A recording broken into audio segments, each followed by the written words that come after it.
থেকে শতাব্দী কিছুই বলেনি, কারণ বলার কিছু নেই, কারণ ও তো অভিনয় করে, এটাই তো ওর ওর প্রফেশন। তো কি বলবে, ডেফিনেটলি একটা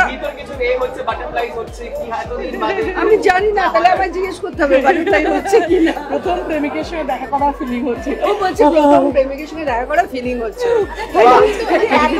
ইন্টারভিউ দেখে প্রথমেই এসে বলে যে এত ইন্টারভিউ এত কথা, আপনি কোনো রিঅ্যাকশন দিয়েছিলেন না? হোয়াটসঅ্যাপ মেসেজ দিয়েছিলেন? হ্যাঁ, আমরা কথা বলেছি, কথা বলেছি তো এই নিয়ে। হ্যাঁ, কথা হয়েছে আমাদের। ওর কি ব্যাপার বলো তো? বলছে আমিও ঠিক বুঝতে পারছি না। দিদি এটা প্রথম ফেভিয়ার বলছো? হ্যাঁ, মানে আমার খুব ভালো লাগছে, এতদিন পর অভিনয় করছে। সত্যি আমিও খুব এক্সাইটেড। করা হয়েছিল কোনোদিনও যে একটু কাজ কর, আবার একসাথে কাজ করি আমরা, এরকম কোনো কথাবার্তা? না, ও তো একটা অন্য জগতে চলে গেছে, তো প্রচন্ড ব্যস্ত, তো সেখানে হয়তো সেই সময়টা পাইনি অভিনয় করার।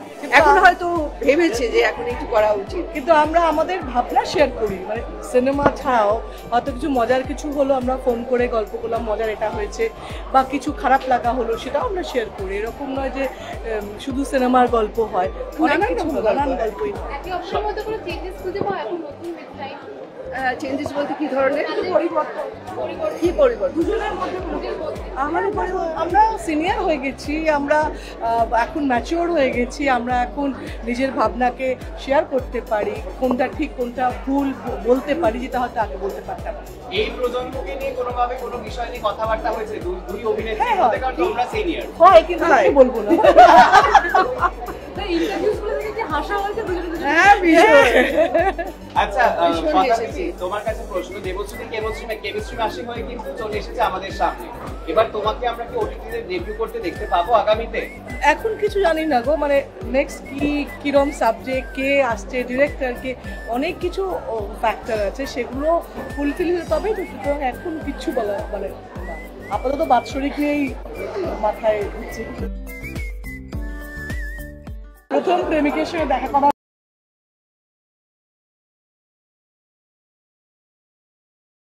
ফোন গেছে দিদি যে কি হতে চলেছে, কিরকম পালপিটেশন, কি বলছে শতাব্দী সকাল থেকে? শতাব্দী কিছুই বলেনি, কারণ বলার কিছু নেই, কারণ ও তো অভিনয় করে, এটাই তো ওর ওর প্রফেশন। তো কি বলবে, ডেফিনেটলি একটা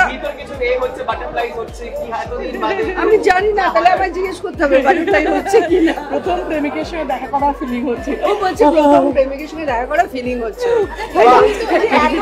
ইন্টারভিউ দেখে প্রথমেই এসে বলে যে এত ইন্টারভিউ এত কথা, আপনি কোনো রিঅ্যাকশন দিয়েছিলেন না? হোয়াটসঅ্যাপ মেসেজ দিয়েছিলেন? হ্যাঁ, আমরা কথা বলেছি, কথা বলেছি তো এই নিয়ে। হ্যাঁ, কথা হয়েছে আমাদের। ওর কি ব্যাপার বলো তো? বলছে আমিও ঠিক বুঝতে পারছি না। দিদি এটা প্রথম ফেভিয়ার বলছো? হ্যাঁ, মানে আমার খুব ভালো লাগছে, এতদিন পর অভিনয় করছে। সত্যি আমিও খুব এক্সাইটেড। আমি অধীর আগ্রহে অপেক্ষা করছি ছবিটা দেখতে। এতদিন কি মাঝে ফোন করা হয়েছিল কোনোদিনও যে একটু কাজ কর, আবার একসাথে কাজ করি আমরা, এরকম কোনো কথাবার্তা? না, ও তো একটা অন্য জগতে চলে গেছে, তো প্রচন্ড ব্যস্ত, তো সেখানে হয়তো সেই সময়টা পাইনি অভিনয় করার।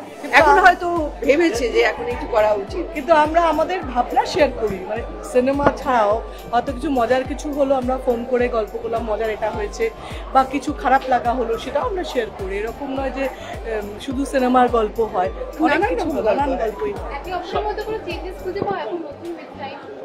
চেঞ্জেস বলতে কি ধরনের? পরিবর্তন কি পরিবর্তন? দুজনের মধ্যে আমরা সিনিয়র হয়ে গেছি, আমরা এখন ম্যাচিওর হয়ে গেছি, আমরা এখন নিজের ভাবনাকে শেয়ার করতে পারি, কোনটা ঠিক কোনটা ভুল বলতে পারি, যেটা হয়তো আগে বলতে পারতাম। এই প্রজন্মকে নিয়ে কোনোভাবে কোনো বিষয় নিয়ে কথাবার্তা হয়েছে দুই অভিনেত্রীর মধ্যে, কারণ তোমরা সিনিয়র? হয়, কিন্তু আমি বলবো না। ইন্টারভিউগুলো থেকে যে হাসা হয়েছে দুজনে দুজনে? হ্যাঁ, ভীষণ। আচ্ছা, তোমার কাছে প্রশ্ন, দেবশ্রী কেমিস্ট্রি মাসি হয়ে কিন্তু চলে এসেছে আমাদের সামনে। এবার তোমাকে আমরা কি ওটিটিতে ডেবিউ করতে দেখতে পাবো আগামীতে? এখন কিছু জানি না গো, মানে নেক্সট কিরম সাবজেক্ট, কে আসছে, ডিরেক্টর কে, অনেক কিছু ফ্যাক্টর আছে, সেগুলো ফুলফিল হতে তবে তো। সুতরাং এখন কিছু বলা মানে না। আপাতত বাৎসরিক নিয়েই মাথায় ঘুরছে।